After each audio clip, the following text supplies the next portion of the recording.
fighters from the 32nd Separate Mechanized Brigade successfully destroyed an enemy armored personnel carrier in the Pokrovsk direction, showcasing the increasing dominance of Ukrainian FPV drone crews on the battlefield. A video published by the brigade captures the precise execution of the strike. The footage shows Ukrainian drone operators skillfully guiding the FPV drone toward the fleeing Russian APC. Despite attempts to escape, the vehicle was swiftly struck, bursting into flames upon impact. The enemy was quick to provide our pilots with their APC to further refine their accuracy and efficiency. The Warrior Knights executed the practical task flawlessly. It burned brightly. The brigade's statement noted,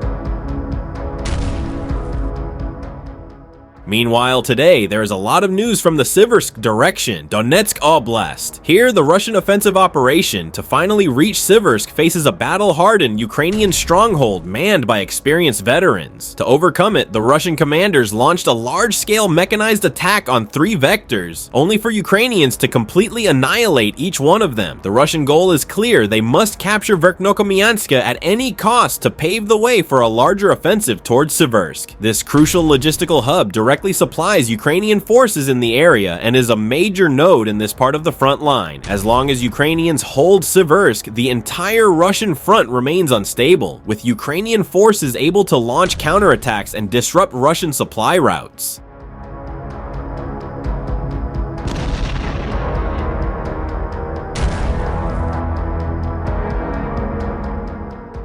After multiple failed assaults in the region, Russian forces changed tactics, launching 3 simultaneous attack vectors in an attempt to overwhelm Ukrainian defenses. To find a weak spot, they launched a large-scale mechanized assault on Verkhnokamianske, the last Ukrainian-held village standing between them and Siversk. The first Russian assault wave consisted of infantry units sent in to clear preliminary Ukrainian positions and safeguard the flanks of the main assault. If we look at the topographic map, we can see that their aim was the Ukrainian defensive structures located on the hill above the roads leading to the village. The Russian objective was to take control of them and prevent Ukrainian counterattacks from the north, allowing the heavier mechanized assault teams to advance without immediate interference.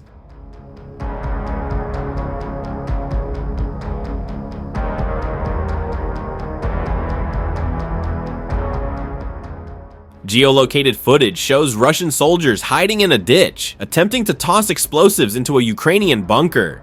However, the Ukrainian defenders react quickly, throwing the explosives back out before they can detonate inside. The explosion kills and wounds multiple Russian soldiers, forcing the rest to retreat and exposing the vulnerability of their assault strategy. Instead of clearing out Ukrainian positions, the first vector stalled under heavy Ukrainian fire. With infantry failing to clear the outposts, the Russians decided to rely on heavily armored turtle tanks covered in makeshift metal plating to resist Ukrainian anti-tank weapons. These modified vehicles, equipped with mine rollers, were meant to breach Ukrainian defensive lines and punch through toward the village outskirts. However, despite their armor, Ukrainian FPV drone operators systematically targeted the weaker sections of these vehicles time and time again, hitting engine compartments and exposing crew positions until they were immobilized and caught fire.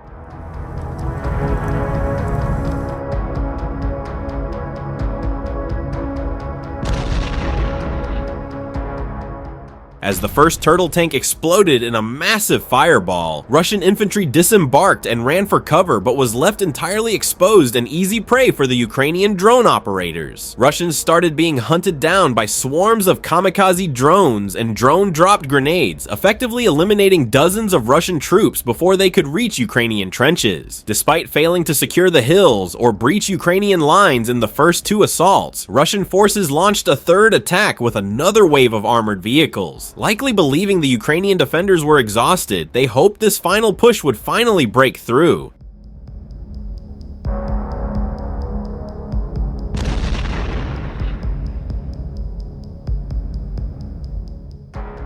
The first vehicle in this group was again a turtle tank, which, unfortunately for the Russians, hit a Ukrainian anti-tank mine and got immobilized on its left side during the attack, which made him an easy target for the Ukrainian drone operators. Soon, several kamikaze drones hit him one after another, and the crew was forced to run in the open. From that moment, the hunt was on, despite the Russians trying their best to escape from the drones, with some of them even praying or throwing their weapons as a last attempt to avoid the inevitable. The skillful Ukrainian operators from the K2 battalion found and eliminated every one of them.